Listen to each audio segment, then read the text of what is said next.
सूरज की रोशनी की एक बूंद आसमान से गिरती है और उपचार गुणों वाला एक जादुई फूल पैदा करती है। एक बूढ़ी महिला गोथेल अपनी जवानी बरकरार रखने के लिए इसका इस्तेमाल करती है। सदियों बाद फूल को कोरोना साम्राज्य के सैनिकों द्वारा ले जाया गया और उनकी गर्भवती और बीमार रानी को बचाने के लिए इस्तेमाल किया गया, जो राजकुमारी रापुंज़ेल को जन्म देती है। गोथेल महल में घुस जाता है और उसे पता चलता है कि रापुंज़ेल के बालों को फूल का जादू विरासत में मिला है, लेकिन कट जाने पर वे शक्तिहीन हो जाते हैं। फूल का जादू बनाए रखने के लिए गोथेल रापुंज़ेल का अपहरण कर लेता है और उसे जंगल में एक छिपे हुए टॉवर में उठाता है। हर साल रापुंज़ेल के जन्मदिन पर राजा और रानी आकाश लालटेन छोड़ते हैं, इस उम्मीद में कि वे रापुंज़ेल को घर तक पहुंचाएंगे। रापुंज़ेल वार्षिक रोशनी से मोहित हो जाती है और अपने 18वें जन्मदिन की पूर्व संध्या पर टावर छोड़ने और उनकी जांच करने के लिए कहती है, लेकिन गोथेल ने यह दावा करते हुए मना कर दिया कि बाहरी दुनिया बहुत खतरनाक है। इस बीच फ्लिन राइडर ने महल से रापुंज़ेल का इच्छित मुकुट चुरा लिया। शाही रक्षक घोड़े मैक्सिमस द्वारा पीछा किए जाने के दौरान उसने अपराध में अपने साथी स्टेबिंगटन भाइयों को छोड़ दिया। फ्लिन को पता चलता है और वह टावर में शरण लेता है, जहां रापुंज़ेल उसे मार गिराती है और एक कोठरी में छिपा देती है।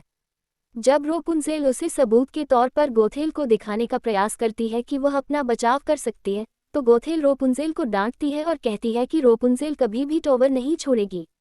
एक योजना बनाते हुए रापुंज़ेल ने गोथेल को 3 दिवस यात्रा पर भेजकर उपहार के रूप में नया पेंट मांगा। रापुंज़ेल ने फ्लिन के साथ एक सौदा किया और उसे लालटेन दिखाने के बदले में ताज लौटाने का वादा किया। जब वे स्नगली डकलिंग पब में रुकते हैं तो खतरनाक ठग वांछित फ्लिन को पकड़ने की कोशिश करते हैं, लेकिन रापुंज़ेल उन्हें अपने नर्म पक्ष दिखाने के लिए आकर्षित करता है। जब शाही गार्ड आते हैं तो ठग रापुंज़ेल और फ्लिन को भागने में मदद करते हैं। इस बीच गोथेल का सामना बिना सवार मैक्सिमस से होता है और वह उसे महल के घोड़े के रूप में पहचानता है। गोथेल को संदेह हो जाता है, वह खाली टावर पर लौटता है और उसे फ्लिन का ताज और वांछित पोस्टर मिलता है। वह रापुंज़ेल को ढूंढने के लिए स्टेबिंगटन भाइयों के साथ एक सौदा करती है। फ्लिन और रापुंज़ेल तेजी से बाढ़ आने वाली गुफा में फंस गए, यह विश्वास करते हुए कि उनका दम घुट जाएगा। फ्लिन ने अपना असली नाम यूजीन फिट्ज़हर्बर्ट बताया। रापुंज़ेल अपने बालों की जादुई चमक का उपयोग करके पानी के नीचे छिपे हुए निकास को प्रकट करती है और वे भाग जाते हैं।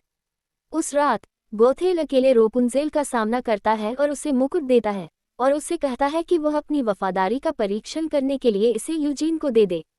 अगली सुबह मैक्सिमस यूजीन का पता लगाता है और उसे गिरफ्तार करने का प्रयास करता है, लेकिन रापुंज़ेल युद्धविराम की मांग करता है, जिसे मैक्सिमस अनिच्छा से स्वीकार कर लेता है।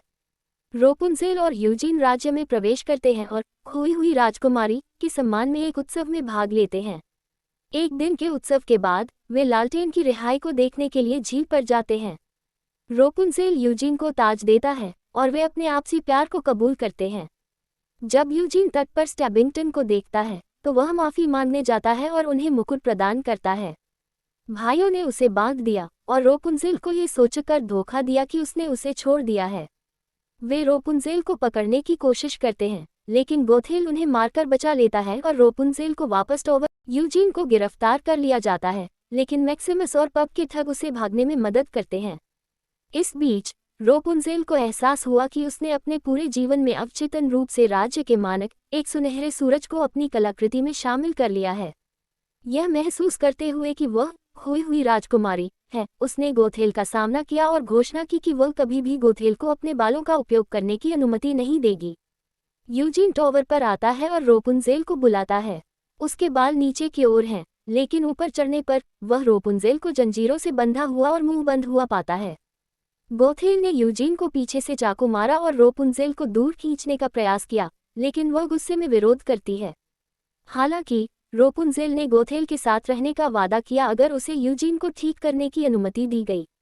गोथेल अनिच्छा से इसके लिए सहमत हो जाती है, लेकिन यूजीन को एहसास होता है कि रापुंज़ेल अपना शेष जीवन कैद में बिताएगी। इससे पहले कि वह उसे ठीक कर सके, उसके अधिकांश बाल काट देती है।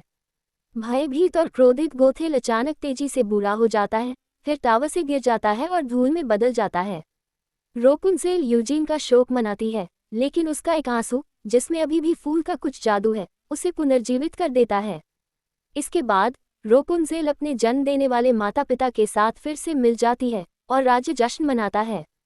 अंततः रापुंज़ेल और यूजीन ने शादी कर ली।